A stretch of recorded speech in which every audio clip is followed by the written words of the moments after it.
to that place in us where we're not censoring ourselves or trying to do it good. To truly understand the art of performance, one must shed pretense, seeking a primal connection to truth.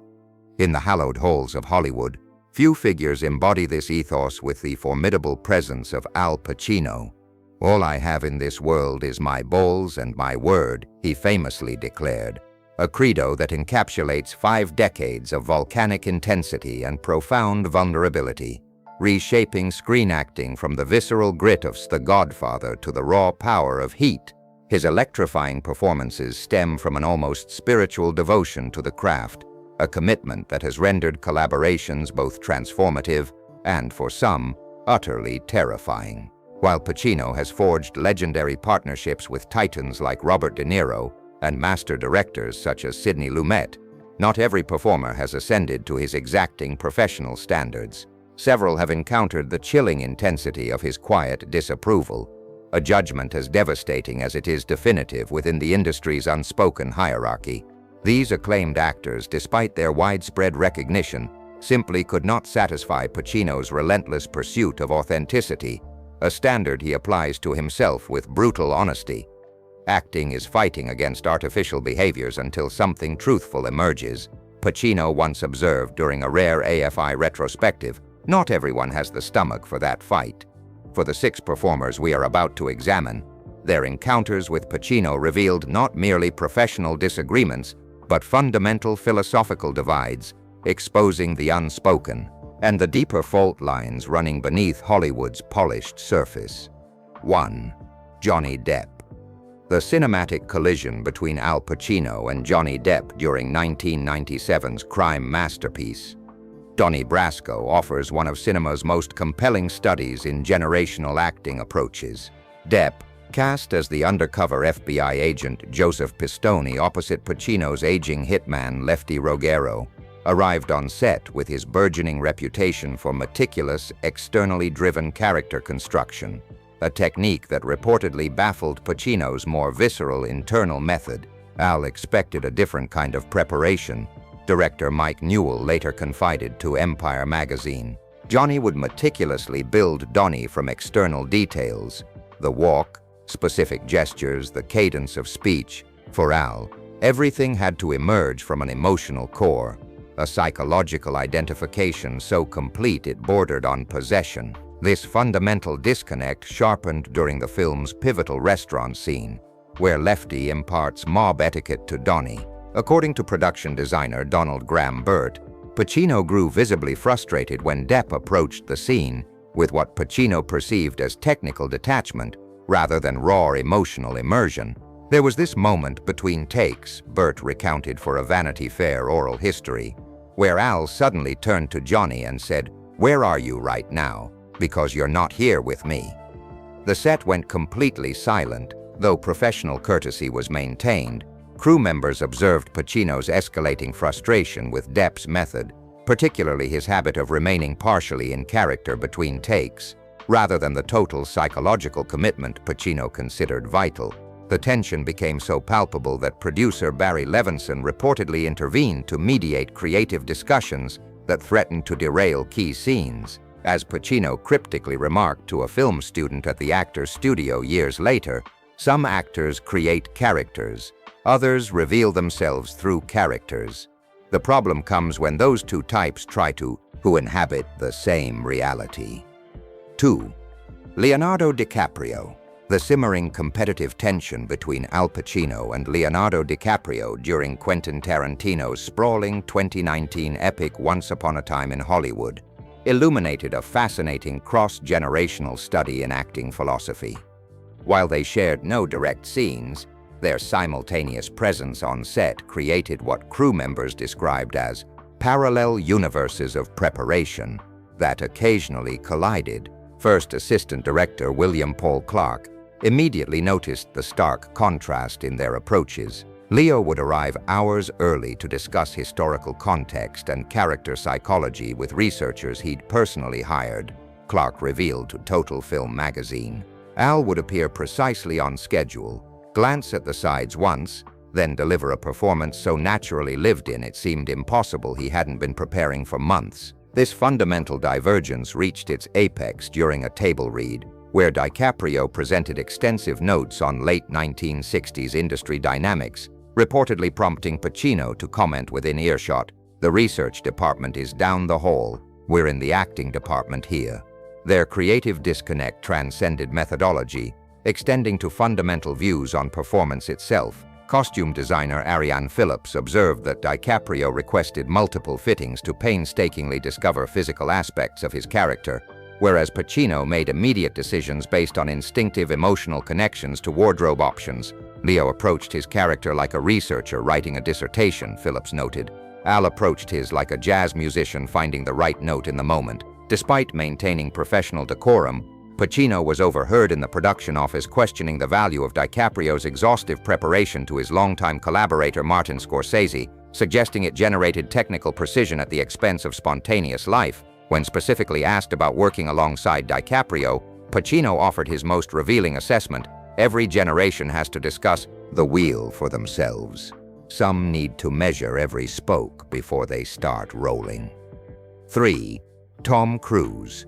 Tom Cruise's legendary intensity dramatically collided with Al Pacino's raw, emotionally driven approach during pre-production for Michael Mann's seminal 2003 thriller Collateral, precipitating one of Hollywood's most intriguing casting reversals.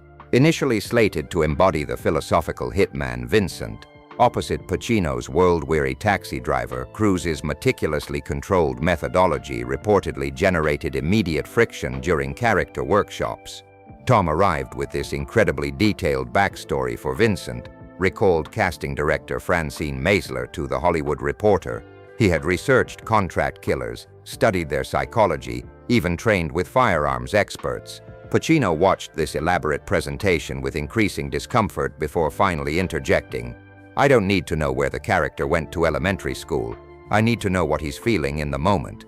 This fundamental clash, Cruise's meticulous construction against Pacino's intuitive immersion, reportedly culminated in a tense improvisational exercise where Pacino dramatically abandoned the script entirely to provoke authentic reactions. According to Mann, who later diplomatically restructured the production, Pacino became visibly frustrated with what he perceived as Cruise's overly actorly approach, commenting between takes, "All this homework is wonderful, but at some point you have to set fire to the library and see what happens." The philosophical divide was further exacerbated by their contrasting physical approaches to character, with Cruise's precisely choreographed movements standing in stark contrast to Pacino's unpredictable organic physicality. Production designer Janine Opawal, who witnessed early camera tests, noted, "Tom wanted every gesture mapped out and practiced to perfection. Al considered such precision the enemy of truth." The creative impasse ultimately led to the film's famous reconfiguration, with Cruise shifting to the hitman role while Jamie Foxx replaced Pacino as the cabbie, a casting change that fundamentally reshaped the entire project. Years later, when queried about Cruise at the Venice Film Festival, Pacino offered his most telling assessment: "There are actors who design beautiful houses. I prefer the ones who live in them, even if the furniture gets broken sometimes." 4. Kevin Spacey. Kevin Spacey's calculated precision forged an unbridgeable divide with Al Pacino during the intense filming of 1992's Glengarry Glen Ross, a production that starkly exposed fundamental differences in their artistic philosophies. Adapted from David Mamet's Pulitzer Prize-winning play about desperate real estate salesmen, the film famously paired Spacey's coldly efficient office manager with Pacino's unraveling salesman, Ricky Roma. According to director James Foley, their contrasting approaches generated a captivating tension that extended far beyond the scripted antagonism. Kevin would approach scenes like a chess player, planning several moves ahead, Foley revealed in a Directors Guild retrospective. Al worked purely on instinct and emotional connection. He found Kevin's analytical approach almost offensive to the creative process. The conflict sharply crystallized during the film's climactic confrontation scene, where crew members reported Pacino growing increasingly exasperated with Spacey's controlled performance style. Production designer Jane Muskie recalled a particularly charged moment. After a take where Kevin delivered a perfectly modulated performance, Al pulled James aside and said, "Loud enough for everyone to hear. He's not acting, he's demonstrating acting." The atmosphere on set became electric after that.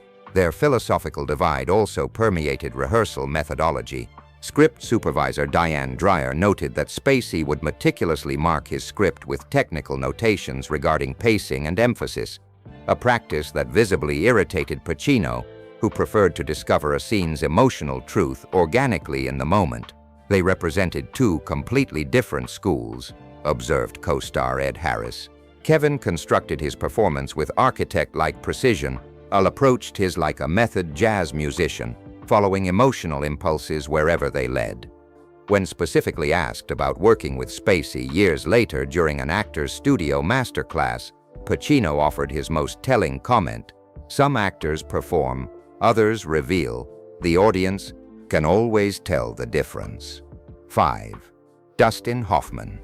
Dustin Hoffman's legendary perfectionism catastrophically collided with Al Pacino's intuitive approach during their brief, ill-fated collaboration on Sidney Lumet's unrealized 1974 project, Attica, a creative divorce that remains one of Hollywood's most fascinating what-ifs. Initially conceived as a searing drama about the infamous prison uprising, the production ultimately imploded largely due to the profound philosophical chasm between its intended stars. They represented two fundamentally different religions of acting, Lumet later confided to his biographer Maurice Beagle.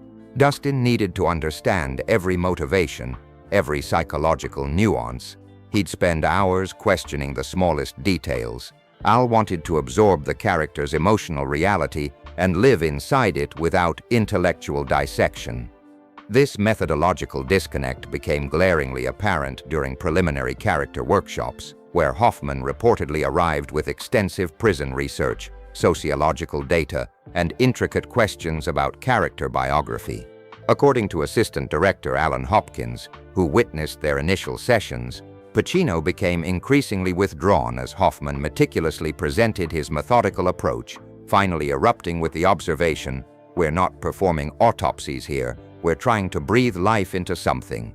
The tension escalated further when Hoffman suggested filming actual prison locations chronologically to build authentic character progression, a technical approach that Pacino dismissed as confusing the map with the territory. Production designer Anna Hill Johnstone recalled the definitive breaking point. During an improvisation exercise, Dustin kept stopping to analyze motivations. Al finally threw his hands up and said, "At some point you have to stop building the violin and play the damn music." 6. Jared Leto.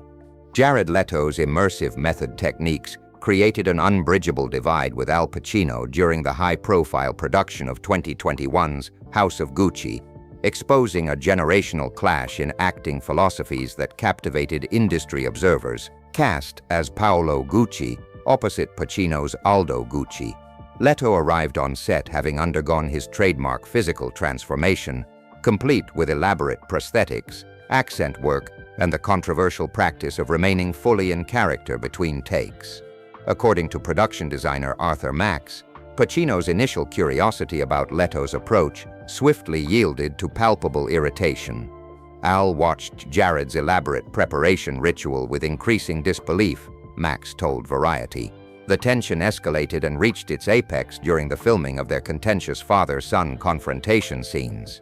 First assistant director Giuseppe Bonifazi recalled a particularly telling moment. After a take where Jared remained in his Paolo persona while discussing technical adjustments, Al turned to Ridley Scott and said, loud enough for everyone to hear, "Tell the kid the scene is over, he can come back now." Pacino's recurring conflicts with these 6 accomplished actors collectively illuminate the profound, enduring divide between technical precision and emotional truth in the art of acting. Each performer, despite their undeniable talent, encountered his disapproval due to fundamentally different artistic philosophies. In Pacino's world, authenticity demands stripping away artifice rather than meticulously perfecting it, a powerful lesson that transcends the boundaries of acting to touch the very essence of human connection itself. If you've enjoyed exploring these fascinating creative tensions and the invisible battlegrounds of cinema, be sure to hit that subscribe button for more deep dives into the craft.